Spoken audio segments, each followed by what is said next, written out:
हाँ साथियों, आज हम लोग उत्तराखंड राज्य का जो अल्मोड़ा ज़िला है, अल्मोड़े ज़िले के पनवा दियोखन गांव में पहुंचे हैं, जहां अभी विगत 1 सितंबर को एक जघन्य हत्याकांड जो पूरे उत्तराखंड में इस समय सुर्खियों में है।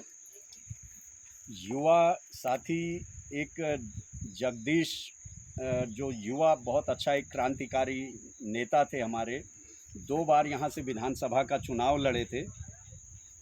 उन्होंने एक लड़की से अंतर्जातीय विवाह करने का साहस किया कि वो लड़की ने जो भी अपनी परिस्थितियां रही, तमाम बातें वो उसमें विस्तार से उल्लेख है। अंतर्जातीय विवाह करने का साहस किया तो उस अंतर्जातीय विवाह का उस युवा को अपनी जान देकर कीमत चुकानी पड़ी।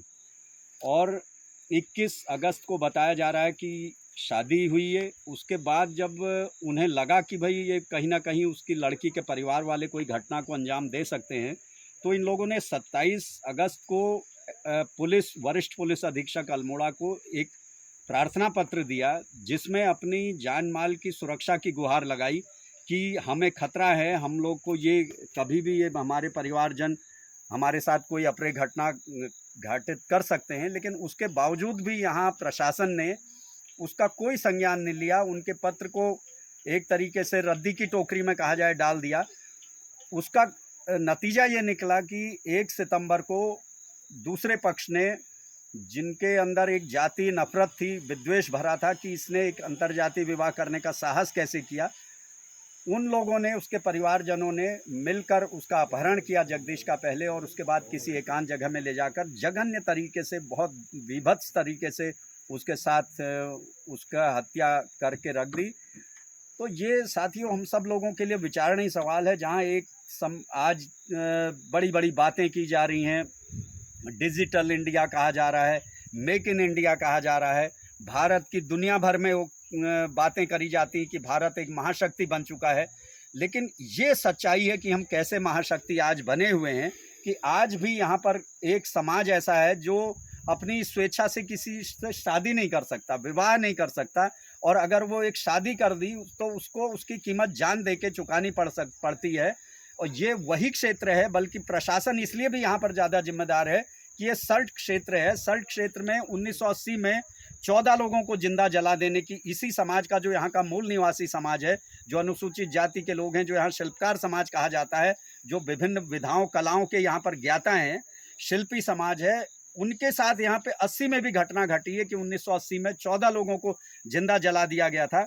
विगत अभी 5-6 महीने पहले यहाँ पर एक और घटना प्रकाश में आई थी कि उसमें बारात में घोड़ी से उतार दिया था दूल्हे को, ये कहकर कि ये कफलटा कांड को दोहरा देंगे। इतना संवेदनशील क्षेत्र होने के बावजूद प्रशासन ने इनकी जो सुरक्षा की गुहार की अर्जी को पे कोई गौर नहीं किया, और उसकी कीमत ये जगदीश को आज अपनी जान देकर चुकानी पड़ी।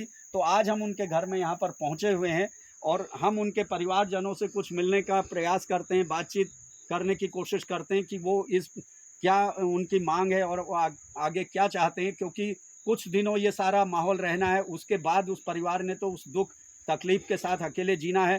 क्या कल यहाँ पर बताया जा रहा है कि पुलिस के महानिदेशक, कुमाऊं कमिश्नर और जिलाधिकारी भी यहाँ पर पहुँचे हुए थे, वो क्या आश्वासन देकर गए हैं और परिवार को क्या बातें कहकर गए हैं, क्या कार्रवाई हो रही है, इस बारे में जानते हैं।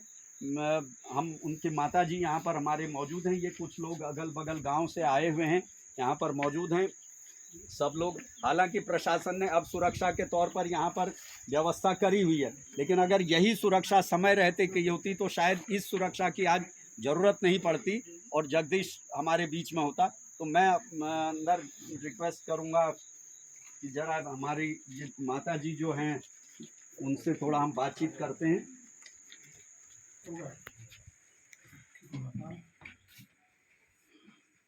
हाँ, आप हैं जगदीश की माता जी, उनसे हम जानना चाहते हैं, उनसे जानना चाहते हैं कि आप कल यहाँ पर प्रशासन के लोग भी पहुँचे थे, कमिश्नर यहाँ पर पहुँचे थे और डीएम भी यहाँ पर पहुँची हुई थी, पुलिस महानिदेशक पहुँचे थे, क्या कह के गए और आप लोग की क्या मांग है?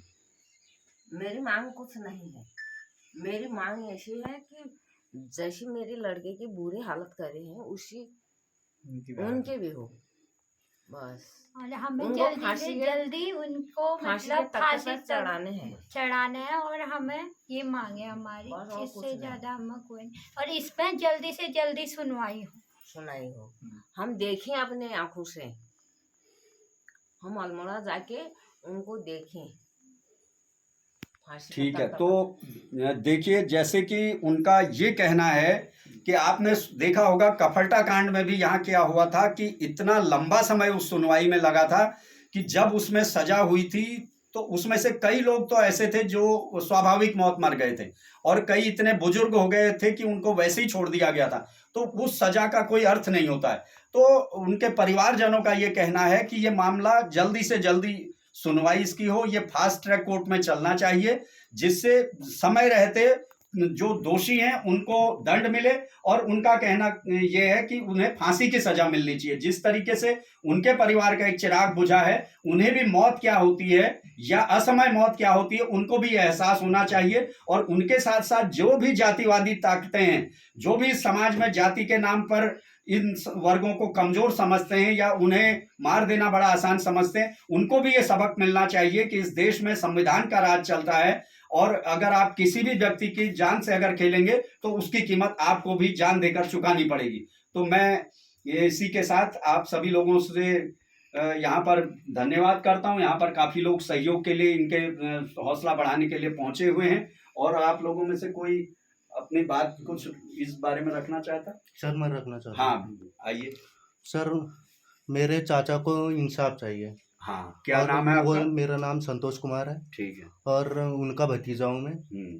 और मेरे चाचा को कैसी हालत में उनको ऐसा हुआ है, और हम भी उनको क्यों फांसी के फंदे तक पहुंचाना चाहते हैं। और जब उनको फांसी की फंदा हो और हम भी उनके सामने हम भी होना चाहिए, हमको भी देखना चाहते हैं कि वो किस तरीके से फांसी के फंदे पे लटकना चाहते रहे। जैसे मेरे चाचा की मौत हुई है और वैसे उनकी मौत होनी चाहिए। ठीक है, चलिए ये देखिए, ये एक आक्रोश है, एक भीतर की पीड़ा है कि किस तरीके से उनका कहना है कि हम भी, वो जिस तरीके से उन्होंने हमारे साथ ये हत्याकांड को अंजाम दिया, उनको भी ये मौत की सजा मिलनी चाहिए। और हमें भी प्रशासन वहां पर मौजूद रखे, ये एक अलग प्रश्न है। लेकिन कुल मिलाकर यहाँ पर इन लोगों की डिमांड यही है कि हमें और कुछ नहीं चाहिए, हमें सिर्फ जो त्वरित न्याय चाहिए, फास्ट ट्रैक कोर्ट में मामला चलना चाहिए और दोषियों को फांसी की सजा मिलनी चाहिए। तो धन्यवाद। फिर इस बारे में जो भी आगे प्रगति होगी फिर आगे बात करेंगे।